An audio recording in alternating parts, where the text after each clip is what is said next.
jemaat Tuhan yang dikasihi Tuhan, pagi hari ini kita akan mulaikan ibadah kita. Kita mau bersyukur kepada Tuhan karena Tuhan tetap pelihara hidup kita sampai hari ini. Meskipun keadaan dunia yang sangat menakutkan, tetapi kita percaya ada Tuhan yang pelihara hidup kita. Kita akan berdoa.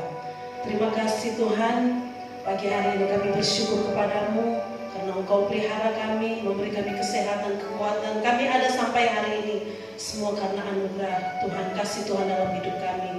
Kami mau beribadah kepada Tuhan, pimpin ibadah kami dari awal sampai selesainya. Urapi hamba-hambamu yang melayani Tuhan pagi hari ini. Dalam nama Yesus kami berdoa bersyukur, haleluya, amin. Puji Tuhan, mari sama-sama kita menyanyikan pujian Bila Takut Membayang. Kita tidak perlu takut dengan keadaan dunia ini ya. Kita percaya kalau ada Tuhan yang selalu menyertai kita, ada Tuhan yang selalu menolong kita, melindungi kita. Bila takut membayang dan hatiku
dikuatkan oleh firman Tuhan yang akan kita dengarkan pada pagi hari ini. Mari sama-sama kita menyanyikan pujian. Tuhan selalu akan menolongmu. Percayalah bahwa Tuhan kita Tuhan yang luar biasa, Tuhan yang hebat. Apapun pergumulan persoalanmu, percaya pasti Tuhan akan menolong kita. Kita nyanyikan pujian. Musim akan selalu berganti, kasih Tuhan itu tetap selalu abadi. Amin. Terima kasih.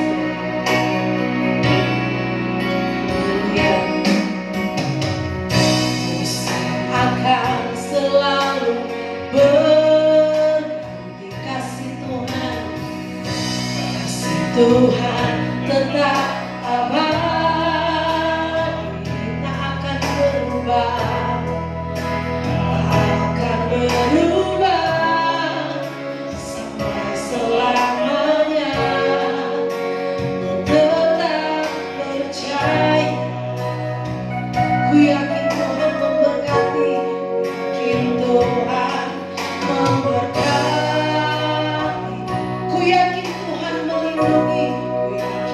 Tuhan melindungi. Amin. Burung di udara Tuhan pelihara, karena kasih-Nya musim akan selalu berganti, musim akan selalu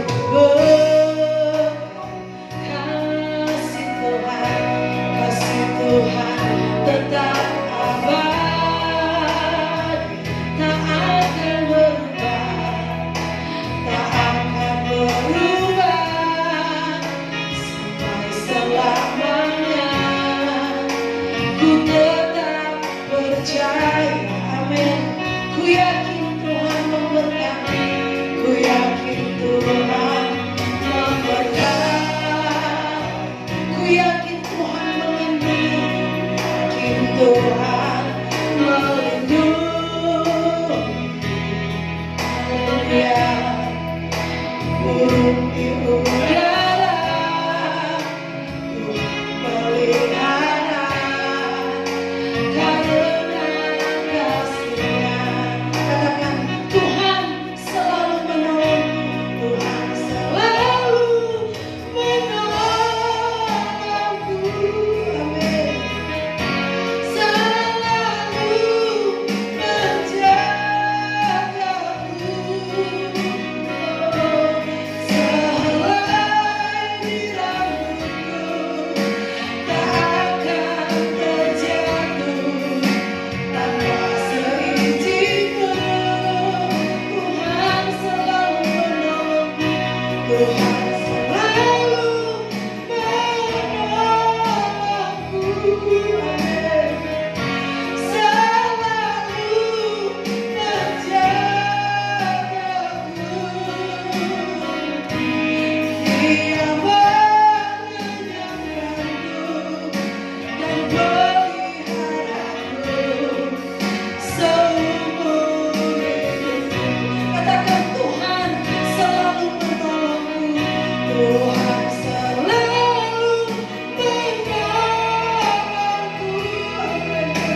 kami pegang janji firman-Mu Tuhan di saat pagi hari ini, bahwa Tuhan yang kami sembah, Tuhan yang tidak pernah meninggalkan kami sedetik pun di tengah-tengah keadaan dunia yang kacau, yang tidak menentu ini. Tuhan, kami percaya bahwa pertolongan Tuhan itu masih menjadi bagian dalam kehidupan kami. Bahkan sehelai rambut pun di kepala kami tidak akan terjatuh kalau itu tanpa seizin daripada Engkau, Tuhan. Terima kasih Tuhan, terima kasih untuk kekuatan yang Tuhan berikan dalam hidup kami. Bahkan seluruh jemaat yang kami layani, Tuhan, kami masih mau tetap bersuka cita di tengah-tengah keadaan yang penuh dengan ketakutan dan kecemasan ini. Kami percaya masih ada Tuhan dalam hidup kami yang sanggup menguatkan kami. Dan pagi hari ini Bapa, kami akan mendengarkan kebenaran firman Tuhan. Tolong setiap kami Tuhan, jemaat Tuhan yang berada di rumah masing-masing, Tuhan tolong mereka semuanya, biarlah firman-Mu akan memberi kekuatan dalam kehidupan mereka. Firman-Mu akan memulihkan kehidupan mereka. Firman-Mu dapat mengobati luka hati mereka Bapa. Terima kasih Tuhan, berfirmanlah melalui mulut lidah bibir hamba-Mu, dan firman Tuhan akan menjadi berkat bagi kami semuanya. Dalam nama Yesus kami sambut firman Tuhan. Haleluya, amin. Haleluya, haleluya. Salam sejahtera dalam kasih Tuhan kita Yesus Kristus. Selamat hari Minggu kepada kita semua, kepada jemaat yang dikasihi Tuhan yang berada di rumah. Saya ucapkan selamat hari Minggu, selamat beribadah di rumah, karena saya percaya Tuhan ada di mana-mana. Tuhan ada di gereja ini, dan juga Tuhan ada di rumahmu masing-masing. Puji Tuhan. Baik, mari kita membuka Alkitab kita dalam Amsal pasal 4, pasal 11 ayat 4. Amsal pasal 11 ayat yang keempat. Dalam ayat ini berkata demikian: pada hari kemurkaan harta tidak berguna, tetapi kebenaran melepaskan orang dari maut. Saya berbicara dari hal harta tidak bisa menyelamatkan. Dalam ayat ini merupakan perkataan hikmat dari seorang raja yang bernama Salomo. Raja Salomo atau Soleman, selain dia memiliki hikmat yang luar biasa, dia juga memiliki kekayaan harta yang berlimpah-limpah.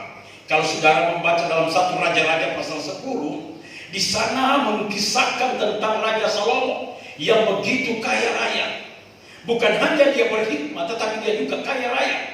Tetapi pada ayat ini dia berkata, pada hari kemurkaan harta tidak berguna, tetapi kebenaran melepaskan orang dari maut. Coba kita bandingkan dengan perkataan Tuhan Yesus dalam Injil Lukas pasal 12 ayat yang ke-15. Berkata demikian, katanya lagi kepada mereka, berjaga-jagalah dan waspadalah terhadap segala ketamakan. Sebab walaupun seorang berlimpah-limpah hartanya, hidupnya tidaklah bergantung daripada kekayaannya itu. Nah saudara-saudara, perkataan Tuhan Yesus dan Salomo ini sangat berbeda dengan realita kehidupan manusia akhir zaman ini. Manusia mengukur segala sesuatu dengan uang atau harta. Manusia zaman sekarang ini adalah manusia hedonisme, materialisme. Hedonisme artinya pandangan hidup bahwa kesenangan materi, harta adalah tujuan utama. Diperhamba dengan harta, dengan uang. Materialisme, uang, harta adalah tujuan utama. Mengukur segala sesuatu dengan uang, menggantikan Tuhan dengan uang. Tetapi Salomo yang kaya raya berkata, pada hari kemurkaan harta tidak berguna, tapi kebenaran melepaskan orang dari maut. Saudara-saudara, firman Tuhan ini memberikan pengertian kepada kita, pada hari kemurkaan harta tidak berguna, tapi kebenaran melepaskan orang dari maut. Apa yang dimaksud dengan hari kemurkaan? Hari kemurkaan ada 3 hal yang saya bagikan kepada saudara. Yang pertama, hari Tuhan menghukum dunia. Itu hari kemurkaan. Kalau saudara membaca dalam Kejadian 6 ayat 5 sampai 7, di situ dikatakan ketika dilihat Tuhan bahwa kejahatan manusia besar di bumi dan bahwa segala kecenderungan hatinya selalu membuahkan kejahatan semata-mata, maka menyesallah Tuhan bahwa Ia telah menjadikan manusia di bumi dan hal itu sangat memilukan hatinya. Berfirmanlah Tuhan, aku akan menghapus manusia yang telah kuciptakan itu dari muka bumi, baik manusia maupun hewan dan binatang-binatang melata dan burung-burung darat, sebab aku menyesal bahwa aku telah menjadikan mereka. Ketika Tuhan murka pada zaman Nuh, Dia musnahkan bumi yang pertama di zaman Nuh karena kecenderungan hati manusia sudah mulai jahat. Bahkan sudah jahat di mata Tuhan. Dan hari-hari ini pun seperti itu. Kecenderungan manusia sudah jahat jauh dari Tuhan. Maka tidak heran ada musibah, ada virus yang sedang melanda dunia. Itu hari kemurkaan. Itulah sebabnya Tuhan memerintahkan kepada Nuh, buatlah bagiku bahtera. Dan akhirnya Nuh membuat bahtera dan orang tidak pusing dengan apa namanya firman Tuhan. Mereka biasa-biasa saja, mereka berpesta orang, tapi Nuh mempersiapkan bahtera untuk menyelamatkan keluarganya. Hanya Nuh dan anaknya dan mantunya diselamatkan. Puji Tuhan, hari kemurkaan yang kedua berbicara tentang hari kesudahan segala sesuatu. Dalam 2 Petrus pasal 3 ayat 5 sampai yang ke-7. Di situ dikatakan mereka sengaja tidak mau tahu bahwa oleh firman Allah langit telah ada sejak dahulu, dan juga bumi yang berasal dari air oleh air, dan bahwa oleh air itu bumi yang dahulu telah binasa dimusnahkan oleh air bah. Tetapi oleh firman itu juga langit dan bumi yang sekarang terpelihara dari api dan disimpan untuk hari penghakiman dan kebinasaan orang-orang fasik. Jadi kalau bumi yang pertama di zaman Nuh dimusnahkan dengan air bah, maka bumi yang sekarang yang kita diami akan dimusnahkan, dibakar oleh api yang Tuhan simpan. Fenomena-fenomena air zaman sedang kita lihat hari-hari ini. Tetapi saya mau katakan kepada saudara, inilah hari kemurkaan, di mana Tuhan murka menghukum manusia karena manusia selalu berbuat jahat di hadapan Tuhan. Hari kemurkaan yang ketiga ini adalah puncaknya, endingnya, yaitu peristiwa-peristiwa menjelang kedatangan Tuhan Yesus yang kedua kali. Kalau saudara membaca Lukas pasal 21 ayat 11 berkata demikian, dan akan terjadi gempa bumi yang dahsyat, dan di berbagai tempat akan ada penyakit sampar dan kelaparan, dan akan terjadi hal-hal yang mengejutkan dan tanda-tanda yang dahsyat dari langit. Kalau saudara memperhatikan ayat ini sedang digenapi, di mana menjelang kedatangan Tuhan pada kali yang kedua akan ada murka Tuhan yang menyala-nyala terhadap manusia di bumi yang tidak percaya akan kebenaran firman Allah, yang menjauh dari Tuhan. Tetapi puji Tuhan, ada solusi bagi setiap orang yang percaya kepada Tuhan, bahkan bagi kita semua, untuk terhindar dari malapetaka itu, murka Tuhan itu. Ada solusi. Firman Allah berkata, pada hari kemurkaan harta tidak berguna, tetapi kebenaran melepaskan orang dari maut. Kebenaran melepaskan orang dari maut. Apa itu maut? Maut adalah saudara kematian. Kematian jasmani, bahkan kematian kekal di neraka kekal. Tetapi Alkitab berkata, ada kebenaran yang melepaskan orang dari maut. Apa itu kebenaran? Kebenaran yang pertama berbicara tentang firman Allah. Di dalam Yohanes 17 ayat 17 berkata, kuduskanlah mereka dengan firman-Mu, karena firman-Mu itulah kebenaran. Firman Tuhan adalah kebenaran. Artinya untuk kita dilepaskan dari malapetaka demi malapetaka, virus demi virus, wabah demi wabah, ada kebenaran yang melepaskan saudara, yaitu firman Tuhan yang menyelamatkan saudara. Mazmur 119 ayat 105 berkata, firman-Mu itu pelita bagi kakiku dan terang bagi jalanku. Bahkan di dalam Matius pasal 1 ayat 1 sampai 3, dalam Mazmur 1 ayat 1 sampai 3 berkata, berbahagialah orang yang tidak berjalan tidak berdiri jalan orang berdosa, yang tidak duduk dalam kumpulan pencemooh, tetapi yang kesukaan ialah Taurat Tuhan dan merenungkan Taurat itu siang dan malam. Ia seperti pohon yang ditanam di tepi aliran air yang menghasilkan buahnya pada musimnya dan yang tidak layu daunnya apa saja yang diperbuat berhasil. Betapa penting kita memiliki kebenaran, yaitu firman Tuhan. Firman Tuhanlah yang akan menyelamatkan kita. Harta tidak bisa menyelamatkan kita. Coba saudara lihat di hari-hari ini. Harta tidak ada artinya lagi. Orang kaya raya memiliki harta yang banyak, mau ke luar negeri tidak bisa. Karena di sana pun ada virus. Kemana-mana tidak bisa, keluar rumah pun tidak bisa. Takut kena virus. Orang kaya, orang miskin, sama saja.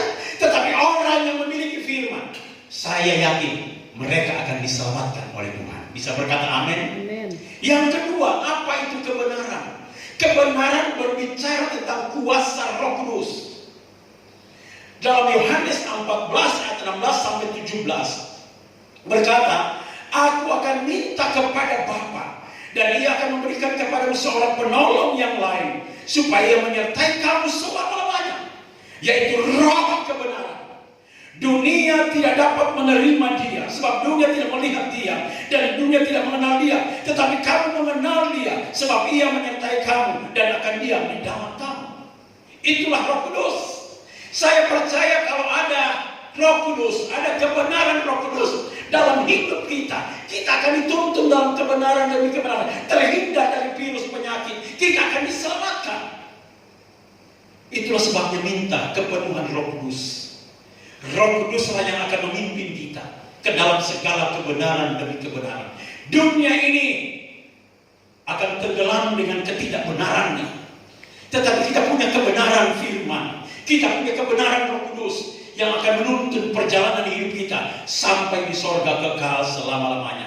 Jemaat yang dikasihi Tuhan, milikilah firman, milikilah kepenuhan Roh Kudus. Makanya dalam Efesus 5 ayat 16, dan janganlah kamu mabuk oleh anggur, karena anggur menimbulkan hawa nafsu, tetapi hendaklah kamu penuh dengan Roh. Hendaklah kamu penuh dengan Roh. Orang kepenuhan Roh Kudus, saya percaya dia akan dihindarkan dari malapetaka demi malapetaka. Dia akan diselamatkan oleh Tuhan dari wabah demi wabah. Itulah sebabnya Bapak Ibu Saudara, dalam Roma 8 ayat 11, dan jika roh dia diam dalam kamu, membangkitkan istri atau orang mati, diam di dalam kamu, akan menghidupkan juga tubuhmu yang panah oleh rohnya yang diam di dalam kamu. Betapa penting Roh Kudus memenuhi hidup kita, sehingga kita dituntun, kita dikuatkan, dan kita dimampukan oleh kuasa Roh Kudus menghadapi segala tantangan yang ada. Puji Tuhan. Kebenaran yang ketiga adalah Yesus adalah kebenaran itu sendiri. Yesus adalah kebenaran itu sendiri. Yohanes pasal 1 ayat 1 dan ayat 14 berkata, pada mulanya adalah firman. Firman itu bersama-sama dengan Allah, dan firman itu adalah Allah. Firman itu telah menjadi manusia dan diam di antara kita, dan kita telah melihat kemuliaannya, yaitu kemuliaan yang diberikan kepadanya sebagai anak tunggal Bapa, penuh kasih karunia dan kebenaran. Jadi berbicara kebenaran adalah Yesus itu sendiri. Yesuslah kebenaran yang sejati. Kalau saudara ingin diselamatkan pada hari kemurkaan, maka cari kebenaran, cari Yesus. Hanya Yesuslah yang bisa menyelamatkan saudara. Tidak ada yang lain. Harta tidak bisa menyelamatkanmu, tapi kebenaran yaitu Yesus yang akan menyelamatkan. Firman Roh Kudus dan Yesus adalah sendiri yang akan menyelamatkan engkau.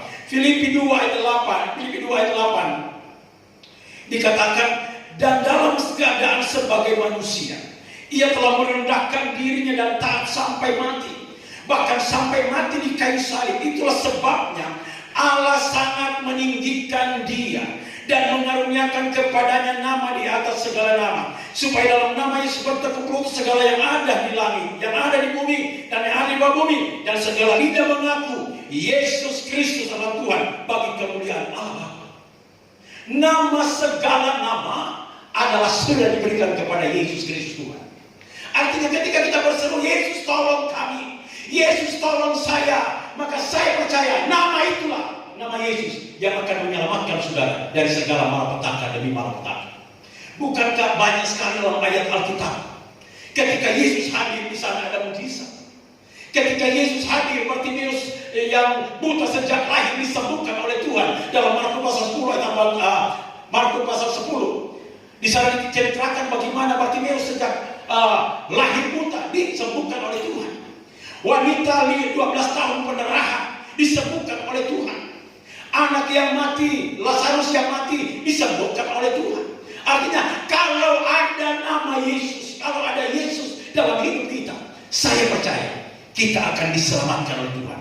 Dalam Kisah 4 ayat 12 berkata, dan keselamatan itu tidak ada dalam siapapun juga selain di dalam Dia, di dalam Yesus. Sebab di bawah kolong langit ini tidak ada nama lain yang diberikan kepada manusia yang olehnya kita dapat diselamatkan. Itulah sebabnya Matius 6 ayat 33 berkata, carilah dahulu kerajaan Allah dan kebenarannya, maka semua itu akan ditambahkan kepadamu. Itulah saya mau katakan kepada jemaat yang dikasihi Tuhan, umat Tuhan. Saudara kaya, saudara punya banyak uang, tidak salah. Tetapi alangkah baiknya, alangkah hebatnya, alangkah luar biasanya engkau memiliki harta, tetapi juga engkau memiliki Tuhan, memiliki Yesus. Cari Yesus, jangan nomor duakan Yesus. Engkau punya uang, punya harta, jangan nomor satukan hartamu, tetapi nomor satukan Yesus dalam hidupmu, karena Dialah yang akan menyelamatkan engkau. Karena pada hari kemurkaan harta tidak berguna. Alkitab berkata dalam Yohanes 19:7-8, jika kamu tinggal dalam aku dan firman-Ku tinggal dalam kamu, mintalah apa saja yang kamu kehendaki, maka kamu akan menerima. Di dalam Yesus tersedia segala-galanya. Makanya Salomo, raja yang penuh dengan hikmat, raja yang kaya raya, tidak berkata, hartaku menyelamatkan, tapi dia berkata, pada hari kemurkaan harta tidak berguna, tapi kebenaran melepaskan orang daripada maut. Mari terus di dalam firman Tuhan, minta kepenuhan Roh Kudus, berserulah di dalam nama Yesus, karena ketika engkau memanggil nama Yesus, di situ ada keselamatan terjadi. Mari kita tutup Alkitab kita berdoa. Bapa di sorga, meteraikan kebenaran firman ini dalam setiap umat Tuhan. Biarlah firman ini menjadi kekuatan kami menghadapi situasi yang ada di sekitar kami.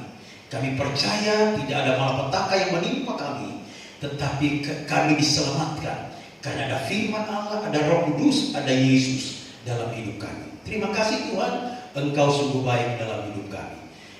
Haleluya, amin. Yesus Kau kebenaran, kita nyanyikan pujian itu.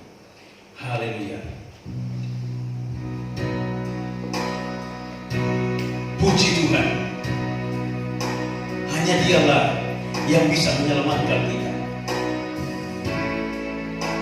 Glory bagi Yesus. Mari umat Tuhan yang ada di gereja ini, bahkan yang ada di rumah, kita semua bangkit berdiri. Kita nyanyikan pujian ini dengan penuh keyakinan. Yesus Kau kebenaran. Haleluya. Glory, haleluya. Yesus Kau kebenaran.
tetap memandangku. Dunia tak bisa menjauhkanku dari Kau. Lagi, kalau ku hidup, haleluya. Kalau ku hidup, haleluya. Ku hidup bagi hatiku tetap menyembahmu. Dunia tak bisa menjauhkanku dari kasih-Mu. Selama ku hidup, haleluya. Selama ku hidup bagimu. Mataku tetap memandangmu. Dunia tak bisa menjauhkanku dari kasih-Mu. Dunia tak bisa, dunia tak bisa menjauhkanku dari kasih-Mu. Haleluya. Mari tandangkan kedua belah tanganmu dan terima firman berkat dari Tuhan. Tebusan darah Kristus, terimalah berkat dari Allah Bapa, kasih sayang dari Tuhan Yesus Kristus, penyertaan Allah Roh Kudus menyertai engkau mulai hari ini sampai Maranatha Tuhan datang kembali. Demi nama Yesus, terimalah berkat Tuhan. Kami tamatkan ibadah ini dalam satu nama yang heran, nama yang ajaib, yaitu nama Tuhan Yesus Kristus. Haleluya. Amin. Selamat hari Minggu. Tuhan Yesus memberkati. Tetap semangat. Tuhan Yesus memberkati. Haleluya.